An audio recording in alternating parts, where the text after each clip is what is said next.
Let's do it.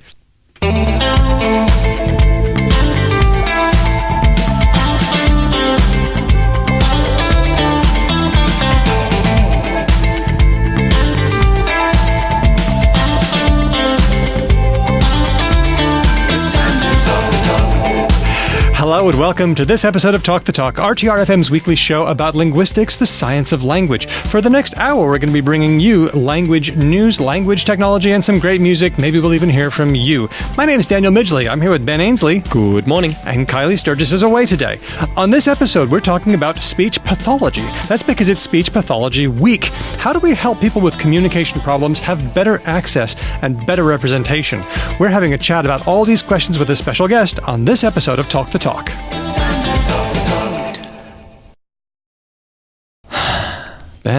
Ben, you've got to snap out of this. She's not here. I know. Who am I going to beat in competitions and get ferociously mad at? You can get mad at me and beat me in competitions. It's not the same. I know. Kylie's away because she's working very, very hard on research to benefit the world and what everyone's doing. Well, just don't let her know that I miss her presence, all right? I don't need her finding that out. She's going to hear this. What are you talking about? She would never listen to this show if she's not on it. You're right. All right, so cool, Speechies. I love Speechies. Speechies is my favourite. Speechies. Yeah, this is an Australian term. Do you know what? This is actually something that we've done a lot of topics on the show. Mm-hmm. Never once. We've never once touched speech pathology. It's almost like... Talk to a Speechie. That's kind of our bad, I think. Like that's we're remiss. You'd think that I didn't know anything about it or something. So that's gonna. Well, on the plus side, we're gonna have someone who does. Exactly. So this ends today. But before we delve into the crazy maelstrom that is speech pathology, aka Speechies, what's been going on in the news in the fortnight gone past? Well, we got a couple of news stories about the little things in communication. The little things? The little things. What do you mean?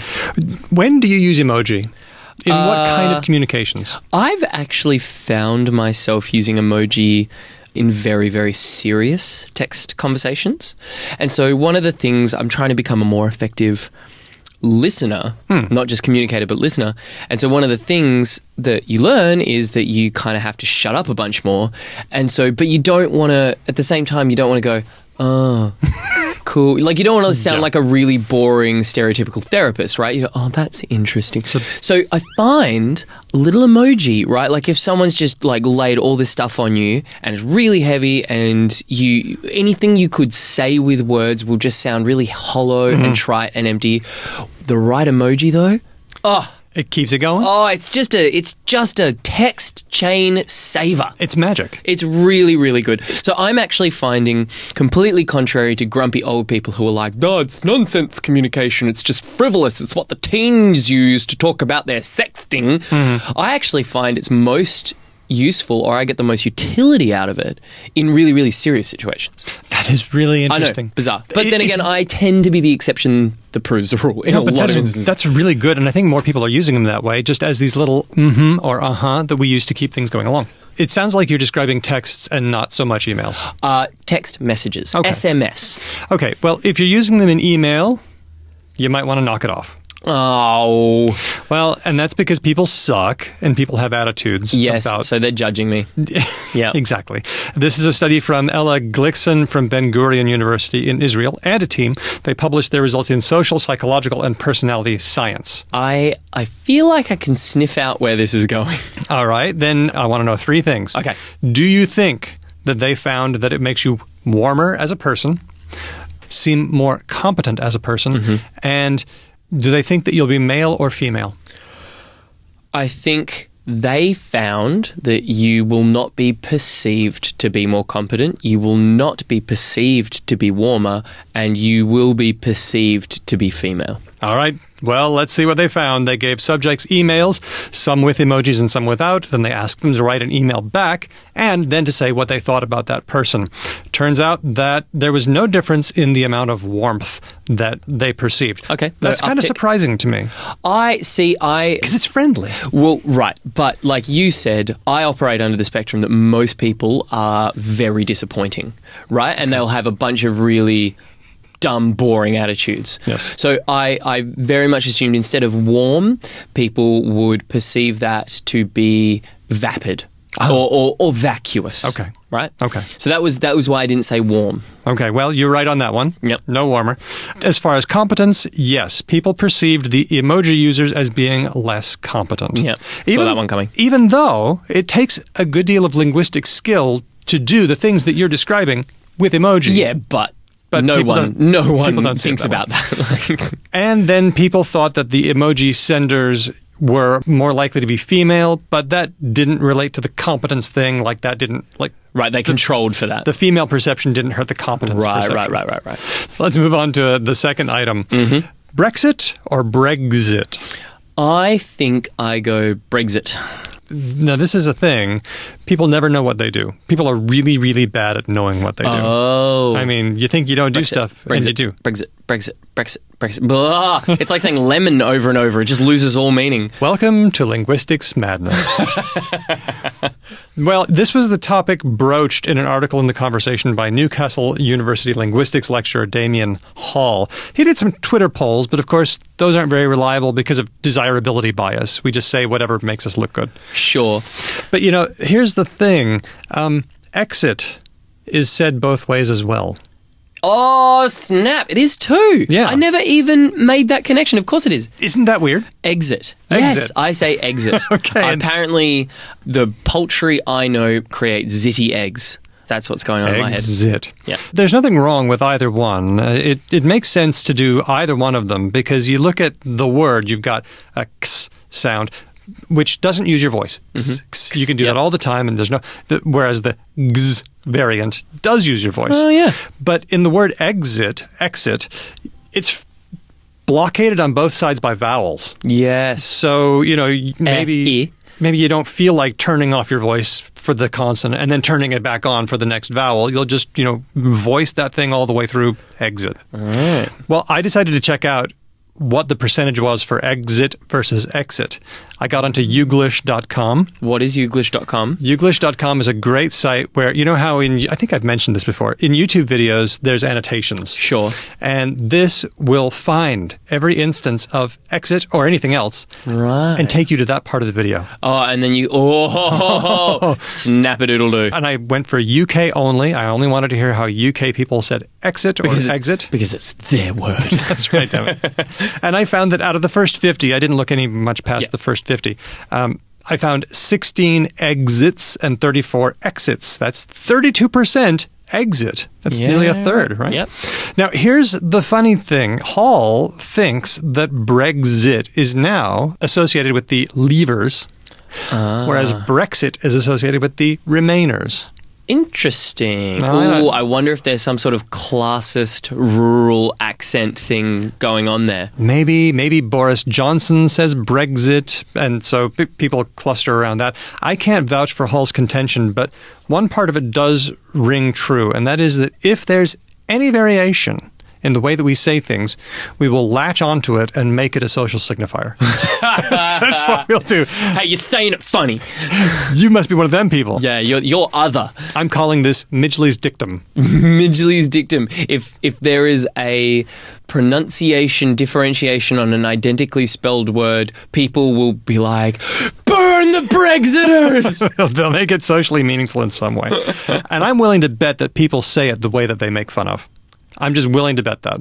Ah, okay. Yeah, I get you. Because again, we're lousy at knowing what we do. Yep, true that. All right.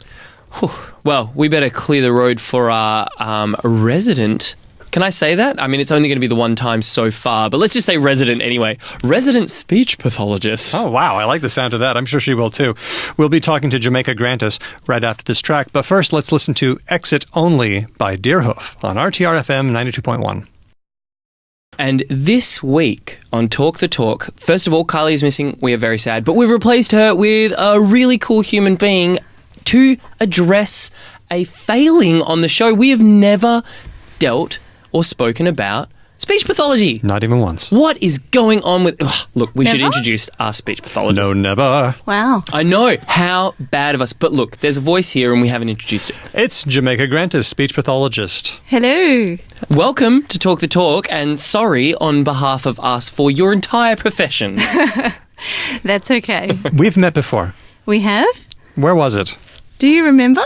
Yes. Yeah. It was a linguistics class Yes. at UWA, and I was going through the hell of developing my teaching routine, actually. Yeah. That was rough years, but lots of the students were the awesomest part, and you were one of them. Thank you. A former student. Like the chick pushed from the nest returned much bigger and cooler than the original, like, mummy bird. Is that what we're looking at here?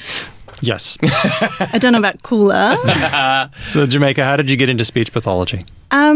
Actually, I have very vivid memories of your lectures. Oh, really? But, yeah, and even specific examples of things that you would talk about, the birdiest bird. Oh, yeah. Yeah. Yeah, all right. But it was actually, you had a guest lecturer at some point, or like a guest day I remember that. with people who were doing other professions related to linguistics. Yeah.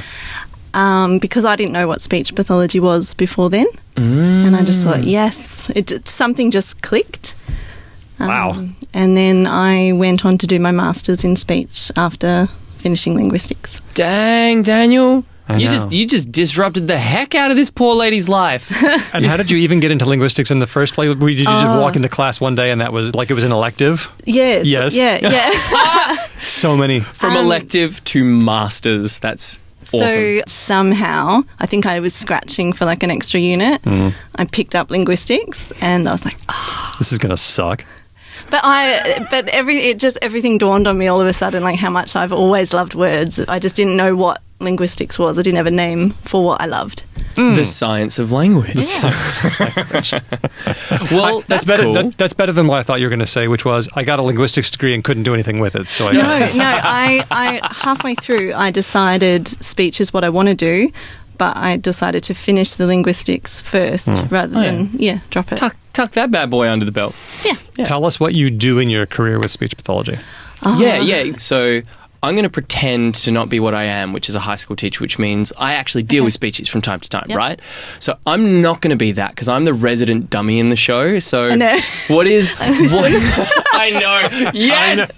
Yes, my role. My role is known. We call it audience surrogate around Yes, here. sure. Well, as the person, what does a speech pathologist do? Like, describe a day for you. Oh, well, it depends where you work. So we work with people right across the lifespan, from tiny little bubbies right through to the ageing population. And maybe that's in schools, maybe that's in private practice, in hospital, in the community. I've done a bit of all of that. But at the moment, I'm working with adults with neurological conditions in the community. Okay, So- and neurological is in sort of injury-based or degenerative or... Yeah, more Okay. degenerative. So I work for MSWA, so we used to only see people with MS, but now we're sort of broadening our scope and seeing people with things like Huntington's disease, Parkinson's, motor neuron disease, that sort of thing. As a side note, my specialty area is actually swallowing disorders, not speech. Okay. But because of my love for linguistics, I'm trying to get a bit more speech and language stuff. But a typical day would be going out to visit someone in their home, or we also have supported accommodation. So we go to their sort of residential facility where they live now, and we'll go in and do some sort of an assessment. So depending on the nature of their difficulty, that will be one of many things. Yep. But listening to them talk, getting them to try and communicate in whatever way they can, and discussing with them what their goals are, or with the people around them, how we can help. So my role is often a lot to do with people who are nearing end of life. Oh, yeah. So And- almost towards the palliative care side of things. Okay. Yeah. And, even at that stage, communication's really, really important. All the more so, I would imagine. Being able to say, I love you, or whatever whatever you want to get out at that point in time is just, it's huge. You mentioned this is National Speech Pathology Week. Yes. And I bet that there's a big whoop-de-doo going on with that. Sort of. It's getting bigger each year. So we're a relatively small profession, but I think there's now 8,000 speech pathologists who are members of Speech Pathology Australia. So yeah, today's the first day of Speech Pathology Week. Whoop, whoop. Woo. It's just about raising awareness about the profession and the work that we do, but in doing that, the people that we support. So does your role exist both as diagnosticians and people Yes. sort of, would it be wrong to say physios for speech? No, that's good. That's cool. So we actually sit under the umbrella of allied health. So Okay. if you go into a hospital, you'd have physio, occupational therapy, speech pathology, all sitting within an allied health department. And Okay. we're that aspect of it. So you'd do the diagnostic side of things, but then you'd also potentially, once you've figured out what needs to happen for a person's speech to potentially improve, you work with that person to make that happen? Yeah, and if it's a motor speech disorder, so, producing sounds correctly, so, a lot of adults that might have had a stroke or a brain injury of some kind, their speech sounds a bit slurred and unclear. And a lot of the work to improve that is based around the same principles that physio and exercise science is based around. Right, so just bulk work. Keep going. Say it again, no. say it again, say it again.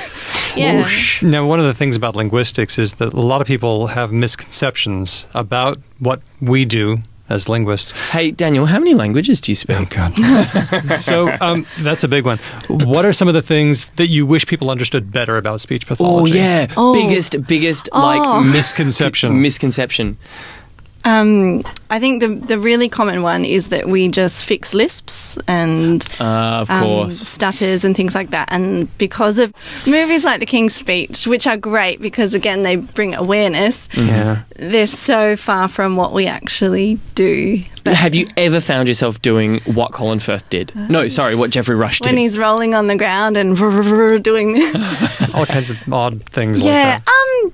some things might come close. Okay. But no, generally speaking, we only do things that are evidence-based and got the research to back them up. So you're helping me. What kind of things would we do together? Oh, it depends what your goals. Can I Okay. give Daniel speech impediments? Okay, go. So Daniel has suffered a stroke, and sort of like maybe the right side of his face doesn't work so good. Yep. And he would like to get to a point where he can be understood, if not like perfect speech. But Yep. at the moment, he's not super intelligible, but he'd really like to be, as I assume most people would. Yeah. Yeah. Can he understand what other people say to him? Yes. Yeah, I can do that. Yeah, and he knows what he wants to say. Yes. I'm there. Yeah, So he doesn't have... language is fine. Language is fine. It's the Speech. physicality, See, but that's interesting because you do have to know to what extent language has been affected. especially Yeah. with strokes, I would imagine, because you've got those really significant cognitive breakdowns that take place. And if I can just say, I've not done much work with people with strokes. Oh, wow. So that was the only But- thing I could think of. Yeah. No, but I would work on like foundation skills. So your breath support for speech, your posture and positioning, your ability to actually hit targets for certain sounds. and Oh, so just even making like phonemes kind of thing. potentially, but we always want to go to more sort of functional Right. stuff, saying real words, real sentences, phrases that Daniel might need to use a lot. So ordering a coffee or... Wow.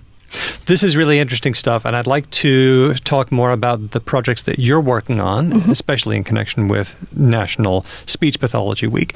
But let's take a track. This one is the Voltaire Twins with Island Talk on RTR-FM 92.1. If you are just tuning in to Talk, we have our very own Speechy in the studio to fill us in on all of the cool stuff that goes on in the world of speech pathology, because we haven't actually done a show about speech pathology. Naughty us. We're fixing that right now. Indeed. We've got Jamaica Grantis, speech pathologist, and would you say a representative of MSWA? Yes, I guess. Yeah, I guess I would. I have now, yep. The theme for National Speech Pathology Week is access. And that brought up to my mind lots of issues of helping people, sort of join the speech community, helping people have representation. Yeah, it's so it's about everyone getting the message across or having the opportunity to, because often people who have a communication difficulty, they tend to sort of learn to be silent, or they're isolated and lonely, and they're no longer participating in what they used to do. So I see lots of people who used to be out and about, going to choir, catching up with friends just for coffee or lunch, and they're not doing it anymore because they can't keep up in conversation, or they can't make themselves understood, they're embarrassed, they're ashamed. So there's this real snowball thing where the speech, in whatever form that happens to be, the communication kind of breaks down, but then there's this cascade failure of social dominoes that just fall one after the other, because so much of what we're monkeys in shoes, right? Like we want to talk to each other, we want to interact, and when we lose that, there are these huge cognitive weights that just drop onto us. Yeah, I always kind of think, I don't have a communication difficulty, but I did spend a year living in Japan, and when I got there, I became a shell of my former self while I was there, because I couldn't speak the language, and I was going to school, trying my best, and I was skipping class, I was hanging out in the library by myself, feeling pretty crap. Ooh, must have been really challenging. Yeah, you wouldn't even feel like yourself anymore, really. No. So, communication access is all about what we can do and within the community to help support people who do have a communication difficulty, there's one there, to interact with us. So it's like you see the wheelchair signs that tell you that it's a parking bay for someone who's in a wheelchair, or a ramp to get into the building. It's sort of doing the same, but for communication, so setting up the environment. But it's not all about having pictures and flashy things. It's about having your staff trained and being aware that not everyone communicates the same way. Some people use pictures, some people use signs, some people use electronic devices. And if you come across someone like that, you'll take your time, you'll listen. Because imagine the lived experience of that person where 10, 15, 20 interactions a day, they have to get over that bump of some probably super well-meaning person kind of going, oh, sorry, what's this device? Why are you communicating to me? Well, I don't understand. And so for the 30 seconds that takes to resolve times a bajillion interactions, it would just get so frustrating. Yeah. And imagine the relief to go into a cafe and just having someone just kind of wait patiently, because they can totally see what you're doing, and then read it and be like, oh, okay, cool, I can get you a flat white. Or even listening to that person and not speaking to their carer or the person they're with. That's a hard one, because people don't know what to do or how to be, so they address the person that can talk really well, and then the person with the communication difficulty is sitting there, understanding everything going on, but invalidated. Yeah. You're working on a poetry group for adults, and I was curious about that. Well, it hasn't started yet. It's my little project that I want to get off the ground. So talking to some universities about getting some students in to do some research around it. But the idea is I went to some sort of poetry night, and there was a lady there who was hosting who did have a very subtle speech difficulty, but was amazing at what she did. Just busting it out. Yeah, and cool. I was just something clicked, and I was like, oh my gosh, the people that we support could do this. Yes. Easy. And we have things like art and craft and scrapbooking groups and men's shed. We have so much on offer, but nothing that actually gives, it's all with your hands, and you can do it in silence next to someone. This actually gives people the opportunity to, whether they want to write their own poems or just read poems that they like. That speak to them. Or discuss poems. Yeah. A bit like a book club. They've got that option, but through the group we want to be practicing strategies that might help improve the clarity of their speech so they are better understood. So I'm just going around and I'm going to all the poetry slams and the barefaced stories and all these kind of events to get ideas. But I want to create something for a lot of the people that I see that have MS. You wouldn't know they had MS. Right. They're walking around, they're really well and able to do a lot of things, but from time to time, their speech drops off, or they have really, really bad fatigue, and they tell me, this happens to my speech, but we never see it. So this is a cool way that they can do something engaging and motivating, but still practicing strategies that might keep their speech at bay. Interesting. Very cool. That's really cool. I like that a lot. As a person who likes to do the talky talk, I like that idea. Cool. I like that idea a lot. I hope it works.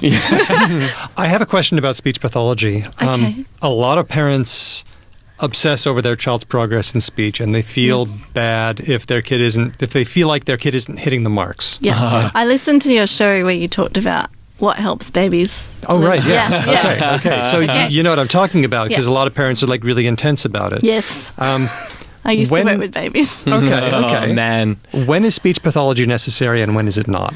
When you look at published, brochures and things like that, the general rule of thumb is not having 50 words or not combining words by two. I Okay. think I think we said that. If you don't start seeing two-word sentences by two, the thing to be on the lookout for is whether or not your child understands you.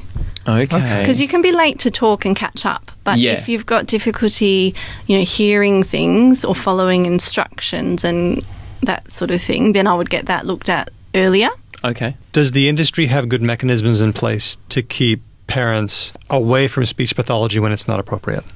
It's hard for me to comment because I worked in a hospital. So I saw Right. children who were very, very sick and very, very delayed in their development. So they might have had a traumatic brain injury or born with some sort of evolving diagnosis of a disability that we don't know yet. So But they maybe private practice a bit more? private practice, I think so. I did a brief stint in private practice, and what I saw there was actually not parents necessarily. It was actually coming from teachers. Yeah. But I thought it was good. So the teachers, kids in pre-kindy, I think they're all screened. So Oh, right. anyone who, might raise a red flag or two, the teacher would recommend to the parent, you should have your child assessed. Because pre-kindy is like 3-4? Yeah.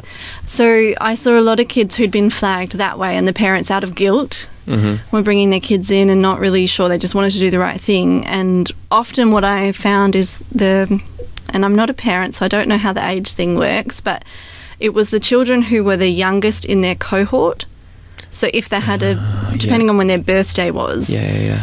it looked as though they were a lot further behind their peers in their classroom, but on an age basis, They're actually really tracking young. fine. Yeah. So when we do, a formal assessment and compare them to where they should be for their age, no problems. Right. How interesting. That was my experience. So the pro tip is make sure your kid's in the oldest section of the year group so they just comparatively seem really competent, and in the early phases go, oh, I'm the smart one in the class. Okay, cool.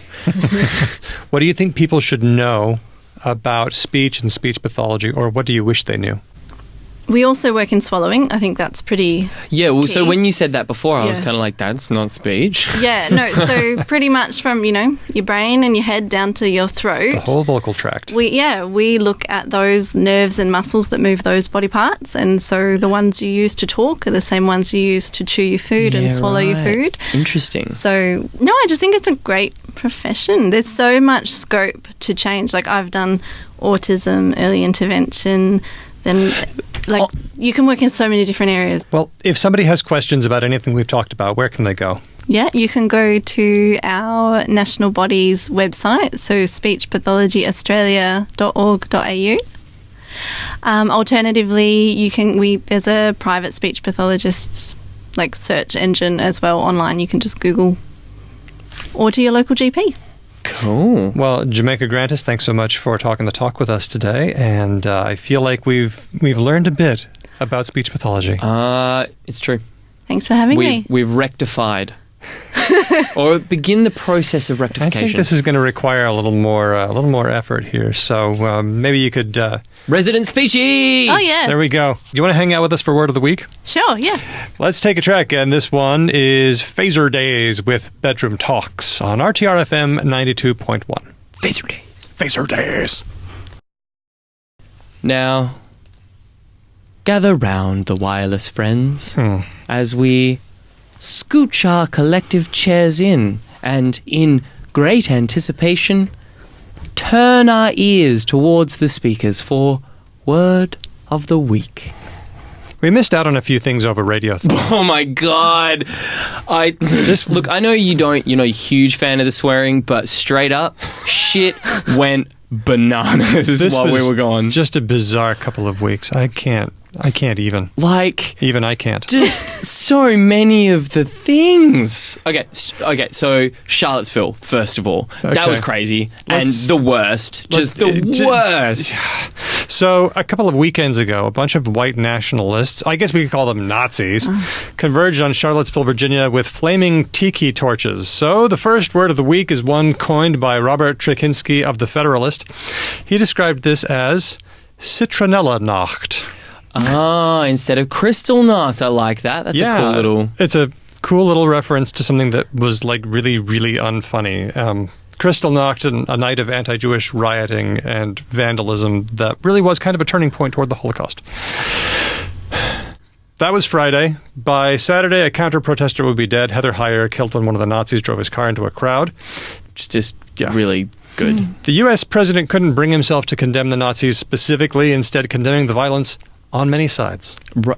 Oh yeah, I saw that. Yeah. Yep, those lefties, what with their don't hate people violence. Not being Nazis. Yeah, that was George. So violent, you know. Brings me to my next term, both sidesism. Both sidesism. Also- Is that like fence sitting? It's like phony equivalence, like when we put one thing next to another thing that's totally different and we call them the same. Google Trends shows people searching for both sidesism starting in July 2016. Okay, that's a while. But I found a really early reference in Newsweek from 1979 in a think piece by Meg Greenfield where she talks about both sidesism. And so that was kind of interesting to find one that Because early. it seems inherently like a noble notion, doesn't it?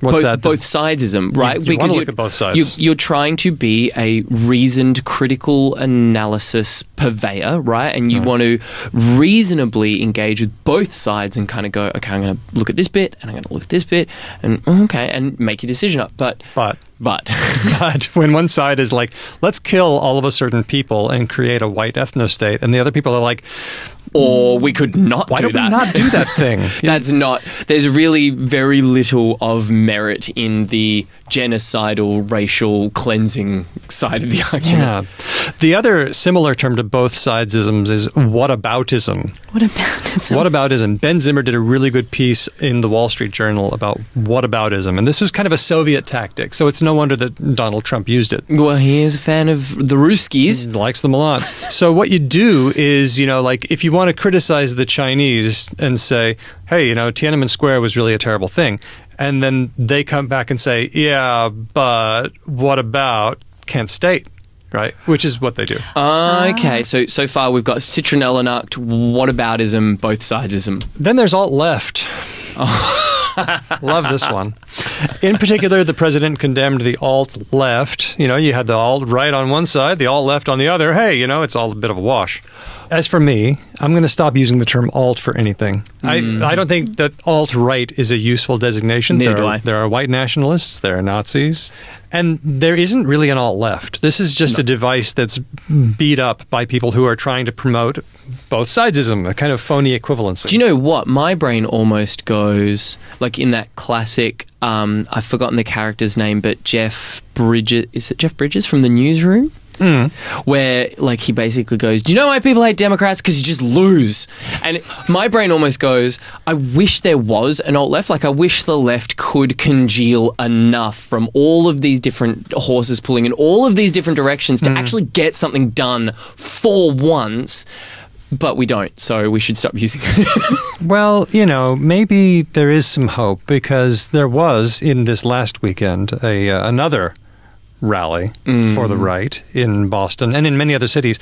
And these maybe few dozen alt-right folks were absolutely swamped by 40,000 members of the public just counter-protesting and having a great old peaceful rally against fascism. Love it.